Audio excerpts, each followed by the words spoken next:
And Brady here from Sky News. We're live at Herne Hill Velodrome in South London. This is where it all began for Sir Bradley Wiggins. He arrived here as a 9-year-old boy. They saw something in him. He kept coming back, he kept cycling, he kept trying, and now he is arguably Britain's greatest ever Olympian. Let's bring in Peter Cattermole. Peter, you're the manager here. What has he done for track cycling? Oh, he's just put it on the map, really. You know, people have seen track cycling, seen a guy who's, you know, he's not a robot, he's a bit trendy, you know, he likes his music, he likes his haircuts, he likes his clothes. And I think that just clicks with people. People think, yeah, you know, human being, I can do that. And he came here before the Olympics. All the training, he took time out to come down here. He had a hug for Jan Slater, your tea lady. Absolutely. You know, and a lot of guys, you know, they were thinking, oh, can I go up and take a photo with him? You know, and it was like, yeah, come over and meet Bradley. So all the youngsters are going, and, you know, it's so good. Yeah, lovely bloke. Questions are coming in on Facebook Live, and keep them coming, please. Is Bradley Wiggins now the greatest British Olympian ever? I believe yes. Not just because of his Olympics, you know, Tour de France, 3-week race, brilliant, hour record, you know, on top of all his Olympic success. Got to be brilliant, yeah, absolutely. What would you say to any young rider out there who looks at what he's achieved and thinks, wow, oh, to be like him? Is it attainable for a young cyclist starting out? Absolutely, absolutely. There's facilities all over the country now, not just tracks, you know, there's circuits as well. Most towns now have one, they're within easy reach, affordable, go and do it. And what has he done for participation in your sport? Because all morning here we've seen toddlers with balance bikes, adults, men, women in their 40s and 50s. Again, you know, it's cycling being on telly, it's looking attainable, it's colourful. You know, I just think that the numbers will carry on increasing, and he only helps. He won't ride in another Olympic Games now, but there's got to be talent out there. There's more medals. Oh, absolutely. You know, there's a whole chain coming through. We've got riders here who have just come back from the junior, which is under 18 in Cycling World Championships, yeah. They set a national record at the European Championships, which they won. And 2 of those riders out of 4 in the team pursuit, which is what you saw last night on the telly, are from our club. They race here. Fantastic. Keep it going, Peter. Brilliant. Let's go talk to Phil Wright. Phil is one of the coaches here. So they're mid-session at the moment. You can hear him. He's got this loud foghorn. He's basically telling the cyclists what they need to be doing. He's finished now. Phil, come talk to us. We're live on Facebook Live. Oh, Phil, hello. Yes. You're one of the coaches here. Yes. Your son cycles. Yes. You're cycling mad. And what has Wiggins done for this club? For the club, for the track, he's not actually in our club, but for the track, I think he's inspired many sort of youngsters. We used to say when kids used to, there's some red bikes, I think we got rid of them, we used to have some red bikes. There was a picture of him when he was 12 on a red bike, and we used to say to every new kid, that could be Bradley Wiggins' bike when we handed out a red bike. So I think it's part of the culture here that he used to ride here, and it's something we always tell all the kids. Questions coming in on Facebook Live. How did it all begin for Bradley? Tell us the story. All right, well, Clive will know better, because I think Clive was here, but the rumours he came in when he was 12, is that right? He was living in Cricklewood in North London, and he came in here when he was 12 and said, I want to be a bike rider. And so he just joined in all the sessions that take place here. The great thing about here is we've got so many track sessions and so many training sessions. So he just came down here, and there's a kind of culture of cycling here, lots of different age people. So I'm guessing, I wasn't here, but I'm guessing he just joined in with all the sessions here and talked to all the kind of, there's loads of kind of ex-champions and real cycle nuts here that would have passed on information to him. I think Clive was one of them. Clive would have been here, John would have been here, and just like they're doing today, passing on little tips, like kind of slow osmosis of cycling culture. He must have got the same thing. For those of us who aren't on a track regularly, how hard is this? How much energy is expended? You do get a lot of road cyclists finding it harder because you can't stop pedalling. That's the thing, it's the relentlessness of it. So you get roadies coming down here saying, God, it's harder work than I thought it was.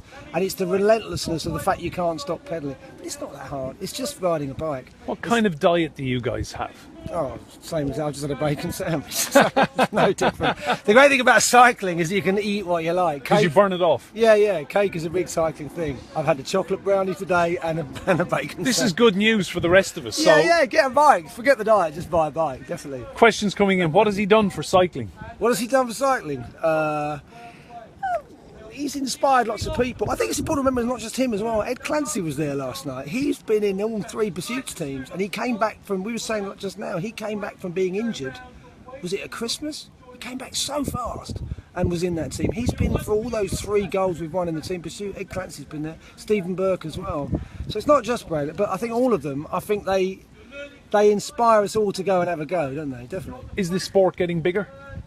Yes, definitely. If you ride out on a Sunday, tomorrow I'll be riding in Kent, and there's more people riding on the roads now on a Sunday than ever, and particularly in London, not about outside of London, but commuting wise, there's so many people commuting now on bikes. What kind of numbers do you get here?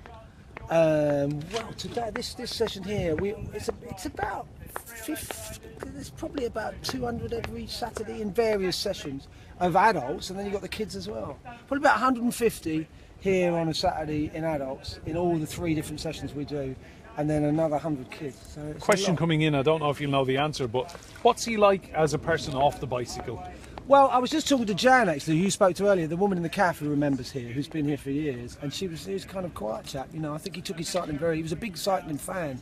So as far as I know, I wasn't here then, but I think he was kind of quiet kid who just got on with it. And the confidence came from the track and the cycling? Yeah, I think he probably one of those kids. They build, we have it now with our kids here, their whole personalities get built around the track racing culture. They go around the country racing other people, getting to know people from around the country, and they kind of build their whole identities around cycling. It's great. What does sport do for young people? Because there are so many temptations in life. London is such a big city. I think it gives them a kind of order in themselves. I think it gives them a confidence about themselves. But also I've noticed with my son who does a lot of cycling, the way he approaches stuff, because he's approached big races and all that, I think he can approach exams, he can approach everything with it teaches you how to sort of control your discipline and controlling yourself in big situations. And I just think it's such an educational, even if you never win, it's such an educational thing. Another question, was his gold medal yesterday his greatest achievement so far? No. What was? You're a cyclist, you're going to say the hour. I would say the hour was the most amazing. That was one of the most, I wish I'd been there, I could have been there, and I chose not to be. And I think that was if you read about the hour record, that is an incredible feat. Remind us, what is the hour record? Well, it's how fast you can go an hour. What's the time? I don't know, God, what's the time? I don't know what the distance is, I should do. But it's just the ultimate. It's the ultimate. If you ever tried to do it, he did a team pursuit. I tried to do a pursuit, an individual pursuit here the other week for the first time in ages, and it kills you. That individual effort, just you trying to go fast with everyone cheering, it kills you. The fact that he did that for an hour, and I used to work at Lee Valley, and I did a flying lap in a slower time than he did every lap for an hour. And when you get your head around how fast he's going for an hour, and he has to keep that up on his own for an hour, that is extraordinary. Without a team, or Tour de France, you've got your team, you've got all that. The time trial of the Olympics, that was a pretty amazing achievement. I mean, it's all pretty amazing, but I'd say the hour is his greatest achievement. Questions come in. Bradley Wiggins and success, a formality. This surely not, is it? I mean, it's just so much work, isn't it? Yeah. You got. If you see the kids here training, the amount of effort there, I mean, it's ridiculous now, the amount of work they have to put in to get that good. It's huge. Yeah. Another question. Sarah is asking, has he done more for British cycling than Chris Hoy? There's the question. Oh, man. If you had to choose. If I had to choose, I wouldn't want to choose. They're different, aren't they? They're different. Different personalities? He's different personality. He's got a different cool. I mean, sticking his tongue out. During the national anthem. Chris Hoy wouldn't do that, would he? I think he's got different people involved. So, yeah, different thing. Chris Hoy is an amazing character. I've never met him, but I know people who have met him, and he's just such a sort of straightforward, honest kind of guy, isn't he? Whereas Bradley Wiggins has got that kind of colourful. I don't know. They've both done as much. You can't say. You can't compare the two. Brilliant, Phil. Pleasure. Fantastic conversation. Let's have a look around the track. Just want to show people. So this is Herne Hill. It is a functioning velodrome. There are people down here every single day on this track. We'll just go for a little walk backwards. And what you're seeing now is another age group. People have been down here all morning. They started off at 8 AM with the little ones, and then some teenage riders, early 20s were down. I'll just step out of shot for a while and we'll just take a look at everyone coming along. So you've got some of the older coaches, and what they're doing here, they're just teaching young riders the discipline needed, everything about this sport, just precisely everything they need to know to be able to function on a velodrome, to get out there. And you can see people of all ages, all abilities, but the one thing they're doing here today, they're all learning, and questions coming in. How long has Bradley spent on this track? Well, he came here as a schoolboy. He just finished primary school, came down with his little bicycle, and he asked if he could get out on the track, and by all accounts he just kept coming and coming, and that was it. He was just a phenomenally committed cyclist who put in the effort and was just so determined to make it. So that's Bradley Wiggins' story, really, and you can't tell his story without Herne Hill being in the equation, because this place made him. It truly, truly made Bradley Wiggins, and he has so much to show for it now. 5 Olympic gold medals, 1 silver, 2 bronze. He has the world hour record, the world time trial championship, everything he has done. Tour de France as well, let's not forget that. That is absolutely gruesome. He won that in 2012, becoming the first Brit in a century to do so. So it is a truly remarkable story of sporting success, and it all began here. Questions coming in. Final question, is Bradley Wiggins the greatest? Well, that is some question. Is Bradley Wiggins the greatest? I think if you look in terms of cycling, what he's achieved, as I said, the world hour record, the Tour de France, 8 Olympic medals going all the way back to Sydney 2000, to be at that level for 16 years.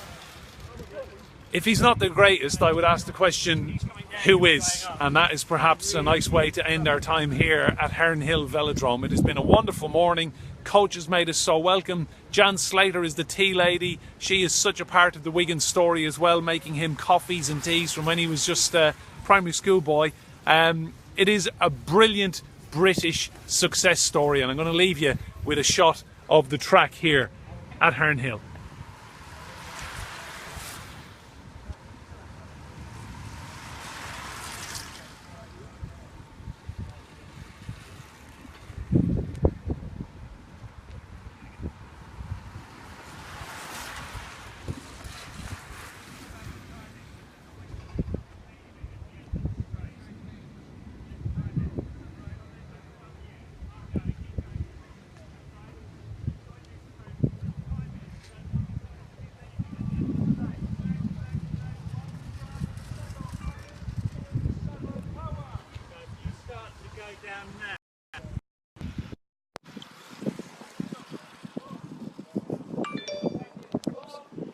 I can't see the hangar.